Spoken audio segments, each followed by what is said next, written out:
മന്ത്രി Shri V N Vasavan നമ്മളോടൊപ്പം telephone ലൈനിലുണ്ട്. Minister, good evening.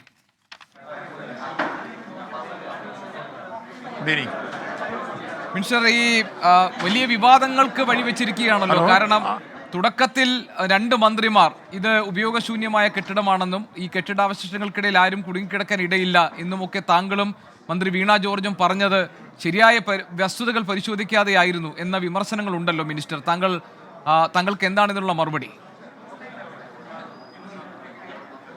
ഇല്ല, ഞങ്ങൾ പറഞ്ഞത് എന്താണെന്ന് കേൾക്കാതെയാണ് അത്തരം വിമർശനങ്ങൾ ഉന്നയിക്കുന്നത്. ഞങ്ങൾ വന്നപ്പോൾ കണ്ട രംഗം വെച്ചിട്ട് അടിയന്തരമായി ഇനി ആരെങ്കിലും അതിൽ കുടുങ്ങിക്കിടക്കുന്നുണ്ടെന്ന് പരിശോധിക്കാൻ ഞാനാണ് ഫയർഫോഴ്സ് ഓഫീസറെ വിളിച്ച് അടിയന്തരമായി ഹിറ്റാച്ചിയും JCBയും കൊണ്ടുവന്ന മണ്ണ് മാന്തി പെട്ടെന്ന് പരിശോധിക്കാൻ പറഞ്ഞ് അങ്ങനെയാണ് പെട്ടെന്ന് ഹിറ്റാച്ചി ഇതൊക്കെ വന്നത്. ഞങ്ങൾ ഇടപെട്ടതിന് ശേഷമാണ്. അപ്പോൾ അത്തരത്തിലുള്ള ത്വരിതഗതിയിലുള്ള പ്രവർത്തനങ്ങൾ അവിടെ നടന്നു. ഇത്തരമൊരു പ്രദേശത്ത് അത് അൺഫിറ്റാണെന്ന് പറഞ്ഞ് അവിടെ യഥാർത്ഥത്തിൽ ബ്ലോക്ക് ചെയ്തിരുന്നു എന്നാണ് അധികൃതർ നമ്മോട് പറഞ്ഞത്. ഈ ബാത്റൂം അത് പിന്നെ എങ്ങനെയാണ് ഉപയോഗിക്കാൻ ഇടവെന്നുള്ള കാര്യം പരിശോധിക്കാൻ പറഞ്ഞിട്ടുണ്ട്.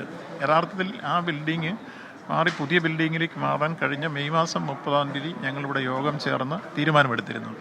അതിലങ്ങോട്ട് മാറാനുള്ള കാലതാമസം വന്നത് 14 ഓപ്പറേഷൻ തിയേറ്ററാണ് പുതിയ ബിൽഡിങ്ങിലുള്ളത്. ആ 14 ഓപ്പറേഷൻ തിയേറ്ററിലെ ഓപ്പറേഷൻ തിയേറ്ററിൻ്റെ സാങ്കേതികമായ അവസാനത്തെ ചില കാര്യങ്ങളും അത് അണുവിമുക്തമാക്കുന്നതിന് വേണ്ടി സമയമെടുക്കുന്നതിൻ്റെ പ്രശ്നമായിരുന്നു കാലതാമസം വന്നത്. എന്നിരുന്നാലും ജൂലൈ 31-ന് അത് അടക്കം മാറ്റിയിരിക്കണമെന്നായിരുന്നു അന്നെടുത്ത തീരുമാനം. ആ തീരുമാനം ഇവർ നടപ്പാക്കിക്കൊണ്ടിരിക്കുന്ന ഘട്ടത്തിലാണ് ഈ സംഭവം ഉണ്ടായിരുന്നത്. മിനിസ്റ്റർ, ഇപ്പോൾ ഇത് സംഭവിച്ച ശേഷം, അതായത് കെട്ടിടം തകർന്നു വീണു, അപ്പോൾ നമുക്ക് ആദ്യം ചെയ്യുക അതിൻ്റെ രക്ഷാദൗത്യം എത്രയും പെട്ടെന്ന് നടപ്പാക്കുക എന്നാണല്ലോ. അതും ഒരു ആശുപത്രി കെട്ടിടമാണ്, ഉപയോഗശൂന്യമാണെന്ന് പറയുമ്പോൾ തന്നെയും അപകട സാധ്യത നമുക്ക് തള്ളിക്കളയാൻ കഴിയുമായിരുന്നില്ല. പക്ഷേ ഇതൊക്കെ തുടങ്ങി വരുമ്പോഴേക്ക് തന്നെ 1.5 മണിക്കൂർ കഴിഞ്ഞു. JCBക്ക് അകത്ത് കടക്കാൻ കഴിഞ്ഞില്ല, ഒരു ഭാഗം ഇടിച്ചു പൊളിച്ച് അകത്തേക്ക് കടക്കേണ്ടി വന്നു. ഇതിലെല്ലാം ഒരു കാലതാമസം ഉണ്ടായി എന്ന് ജനങ്ങൾ കുറ്റപ്പെടുത്തുന്നുണ്ടെങ്കിൽ അതിൽ വസ്തുതയില്ലേ മിനിസ്റ്റർ? ഇല്ല, അതിൽ വസ്തുതയില്ലാത്തത് ജനങ്ങൾ കാര്യം മനസ്സിലാക്കുന്ന രൂപത്തിൽ നിങ്ങൾ വിശദീകരിച്ചാൽ ഒരു കുറ്റവും വരില്ല. എന്താണെന്ന് വെച്ചാൽ ചുറ്റോട് ചുറ്റും കെട്ടിടമാണ്. ഒരു JCB അകത്തേക്ക് കിടക്കണമെങ്കിൽ ആ കെട്ടിടം ഇടിച്ചു പൊളിച്ചിട്ട് അകത്തേക്ക് കിടക്കുക, മറ്റു രോഗികൾ കൂടി അപകടത്തിലാവും. അപ്പോൾ പിന്നെ ഒരു എൻട്രൻസ് ഉണ്ടാക്കിയെടുക്കുക എന്നുള്ളതാണ്. അതിന് എൻട്രൻസ് ഉണ്ടാക്കിയെടുക്കുന്നവർക്ക് ഉണ്ടായിരുന്ന തടസ്സമെല്ലാം കട്ട് ചെയ്ത് ഇരുമ്പ് വലിയ കട്ടറുകളാണ്. അതെല്ലാം കട്ട് ചെയ്താണ് JCB തന്നെ അകത്തേക്ക് കയറ്റിക്കൊണ്ടുവന്നത്. അത് അറിയാൻ പാടില്ലാത്ത ആളുകളാണ് ആ കാലതാമസത്തിൻ്റെ കാര്യം പറയുന്നത്. എത്രയോ പ്രയാസപ്പെട്ടാണ് ആ JCB അകത്തേക്ക് കയറ്റിക്കൊണ്ടുവന്നറിയോ.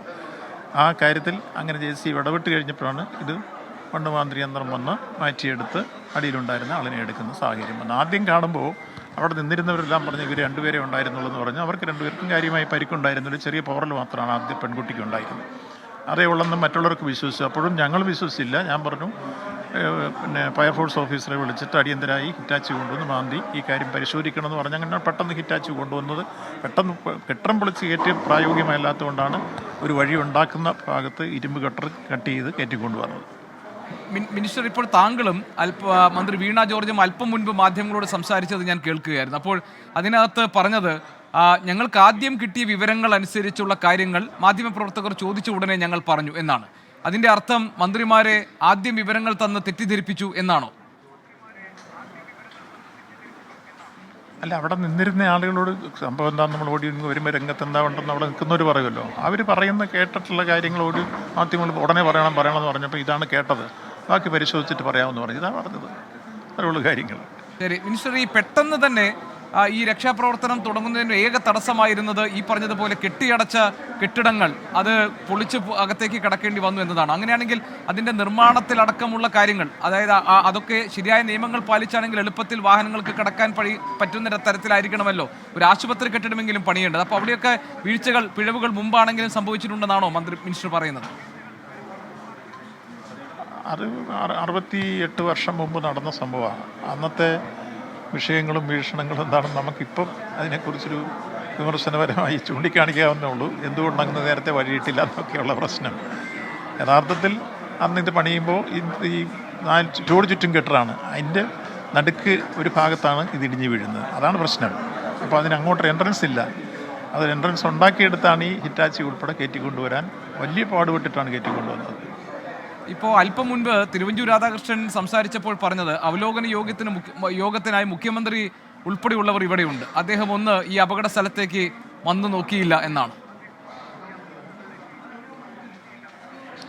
ഇല്ല, ഞങ്ങൾ 2 മന്ത്രിമാരോട് ആ നിമിഷം തന്നെ അറിഞ്ഞ നിമിഷം തന്നെ സ്റ്റേജിൽ ഇറങ്ങി ഓടിപ്പോരുക. ഞാൻ എൻ്റെ മെസ്സേജ് കിട്ടിയപ്പോൾ തന്നെ ആദ്യത്തെ ഒരു 10-15 മിനിറ്റിനുള്ളിൽ ഓടിയെത്തി. തൊട്ടുപുറകെ ആരോഗ്യവകുപ്പ് മന്ത്രി വന്നു, ഉദ്യോഗസ്ഥ പ്രമുഖരെല്ലാം വന്നു, ഫയർഫോഴ്സ് ഉണ്ടായിരുന്നു, പോലീസ് ഉണ്ടായിരുന്നു, സൂപ്രണ്ട്, പ്രിൻസിപ്പൽ, അവരെല്ലാം മീറ്റിങ്ങിലായിരുന്നു. അവരെല്ലാം ഞങ്ങളുടെ കൂടെ വന്നു, എല്ലാവരും ഉണ്ടായിരുന്നു.